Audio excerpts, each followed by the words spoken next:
తమిళనాడులో మెజార్టీ స్థానాలు కైవసం చేసుకున్న టీవీకే పార్టీకి శుభాకాంక్షలు చెబుతూ ప్రధాని మోదీ చేసిన ట్వీట్ పై టీవీకే అధినేత విజయ్ స్పందించారు. మోదీ శుభాకాంక్షలకు విజయ్ ధన్యవాదాలు తెలిపారు. ప్రజల శ్రేయస్సే తమ లక్ష్యమన్నారు విజయ్. రాష్ట్ర ప్రగతి, ప్రజల సంక్షేమంపై దృష్టి సారిస్తానని తెలిపారు. ఇందుకోసం కేంద్ర ప్రభుత్వ సహకారం కావాలన్నారు విజయ్. తమిళనాడులో క్యాంపు రాజకీయాలు కొనసాగుతున్నాయి. మహాబలిపురంలోని 4 పాయింట్స్ రిసార్ట్కు టీవీకే ఎమ్మెల్యేలను తరలించారు. అంతకు ముందు 3 గంటల పాటు ఎమ్మెల్యేలతో విజయ్ చర్చలు జరిపారు. మరోవైపు అధికారం చేపట్టే దిశగా విజయ్ అడుగులు వేస్తున్నారు. అధికారం చేపట్టేందుకు మరో 10 మంది ఎమ్మెల్యేలు కావాల్సి ఉండగా ఆ 10 మంది ఎమ్మెల్యేల కోసం విజయ్ చర్చలు జరుపుతున్నారు. అయితే విజయ్ ఎవరితో చర్చలు జరుపుతున్నారు? చర్చల పురోగతి ఏంటన్న విషయం బయటకు రాకుండా టీవీకే వర్గాలు జాగ్రత్త పడుతున్నాయి. అంశానికి సంబంధించి మహాబలిపురం నుంచి మరింత సమాచారం మా కరెస్పాండెంట్ లోకేష్ అందిస్తారు. లోకేష్, గ్రేసీ, మొదటిసారి అనూహ్యంగా అసలు రాజకీయ అనుభవమే లేకుండా రాజకీయాలపైన ఏమాత్రం కూడా ఒడిదుడుకులు కూడా నేర్చుకోకుండా అడుగుపెట్టి పార్టీని స్థాపించి తమిళనాడు రాజకీయాల్లో నూతన వరవడిని సృష్టిస్తూ అత్యధిక స్థానాలు కైవసం చేసుకున్నటువంటి టీవీకే అధినేత హీరో విజయ్ ఈ క్యాంపు రాజకీయాలకు తెరలేపారని చెప్పాలి. ఏదైతే పూర్తి స్థాయిలో తన పార్టీకి సంబంధించినటువంటి అభ్యర్థులతోనే ఇటు ప్రభుత్వాన్ని ఏర్పాటు చేయగలుగుతామని చాలా భరోసాతో ఉన్నటువంటి విజయ్కి కేవలం 108 స్థానాలతో సరిపెట్టుకోవాల్సినటువంటి పరిస్థితి ఏర్పడింది. దీంతో మ్యాజిక్ ఫిగర్ 118 ఉండటంతో ఆయనకి 10 స్థానాలు అవసరమయ్యాయి. అయితే ఈ 10 స్థానాలకు సంబంధించి వివిధ పార్టీలు వివిధ రకాలుగా కూడా కొన్ని స్థానాలు కైవసం చేసుకున్నటువంటి పరిస్థితి ఉంది. ప్రధానంగా ఆయన డిఎంకేతో విభేదించే ఈ పార్టీని స్థాపించినటువంటి విషయము రాష్ట్ర వ్యాప్తంగానే కాదు దేశవ్యాప్తంగా తెలిసినటువంటి పరిస్థితి.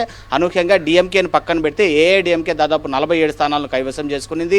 ఆ పార్టీతో కూడా పొట్టు పెట్టుకునేటువంటి అవకాశాలు కూడా ఆయనకు ఆ రకమైనటువంటి ఆఫర్స్ కూడా వచ్చాయి. మరో పార్టీ తీసుకుంటే పిఎంకే పార్టీకి 4 స్థానాలు కైవసం అయ్యి ఆ పార్టీ నుంచి కూడా ఆయనకు ఆఫర్స్ రావడం జరిగింది. ఇటు కాంగ్రెస్ పార్టీకి కూడా 5 స్థానాలు కైవసం చేసుకునింది. ఆ పార్టీ నుంచి కూడా ఇప్పటికే కాంగ్రెస్ అధినేతల నుంచి కూడా ఆయనకి ఫోన్ కాల్స్ ద్వారా తమకు మద్దతు ఇస్తామని చెప్పి కూడా తెలియజేయడం జరిగింది. ఇక లెఫ్ట్ పార్టీస్ అయినటువంటి వామపక్షాలు సిపిఐ నుంచి కూడా చెరో 2 స్థానాలతో 4 స్థానాలతో వాళ్ళు కూడా సపోర్ట్ చేస్తామని చెప్తున్నటువంటి పరిస్థితి. సో ఎట్టి పరిస్థితుల్లోనూ తమిళనాడు రాజకీయ భవిష్యత్తు సీఎంగా కావచ్చు ప్రభుత్వ ఏర్పాటుకు విజయ్ ఒక్కరే అనేది క్లియర్ కట్గా అర్థమవుతుంది. అయితే ప్రభుత్వ ఏర్పాటుకు ఏ పార్టీ మద్దతు తీసుకోవాలి అనేటువంటి ఆలోచన నిన్న ఏదైతే ఫస్ట్ రిజల్ట్స్ వచ్చిన సమయం నుంచి కూడా అంటే ఫ్రంట్ రిజల్ట్స్ వచ్చిన సమయం నుంచి కూడా ఆలోచనలో పడ్డారు. వివిధమైనటువంటి చర్చలు జరిపారు విజయ్. ఇవాళ దాదాపు 3 గంటల సమయం పాటు ఉదయం 11 గంటల ప్రాంతం నుండి కూడా ఆయన నివాసం నుంచి బయలుదేరి తన పార్టీ కార్యాలయం చేరుకున్నటువంటి విజయ్ గెలుపొందినటువంటి అభ్యర్థుల్లో మొత్తాన్ని కూడా సమావేశమయ్యారు. 108 మంది ఎమ్మెల్యేలతో సుదీర్ఘమైనటువంటి చర్చ జరిపారు. ఆయన ప్రజలు తమ పైన ఏ విధమైనటువంటి విశ్వాసంతో ఇంతటి భారీ మెంబర్స్ని ఇచ్చారు అనేటువంటి విషయాన్ని ఆ అభ్యర్థులకి ఎమ్మెల్యేలకి అర్థమయ్యే విధంగా ఆయన ఎక్స్ప్లెయిన్ చేయడంతో పాటు ఖచ్చితంగా ప్రభుత్వాన్ని అయితే మాత్రం తామే ఏర్పాటు చేయబోతున్నాం. అయితే ఆ ప్రభుత్వ ఏర్పాటుకు ఎవరి మద్దతుని ఏ పార్టీకి సంబంధించినటువంటి వ్యక్తుల మద్దతుని తీసుకోబోతున్నాం అనేటువంటి విషయాల్ని వచ్చినటువంటి ఆఫర్ని మాత్రం తెలియజేశాడు తప్ప ఏ రకమైనటువంటి ఆఫర్ని తాము స్వీకరించబోతున్నాం అనేటువంటి విషయాన్ని ఆ ఎమ్మెల్యే అభ్యర్థులకు ఎక్కడ కూడా బహిర్గతం చేయలేదు. అంటే ఇది సీక్రెట్గా ఒక సీక్రెట్ ఆపరేషన్కి విజయ్ తెరలేపారా అనేటువంటి ఒక సిచ్యువేషన్ ఇక్కడ చాలా స్పష్టంగా కనిపిస్తుంది.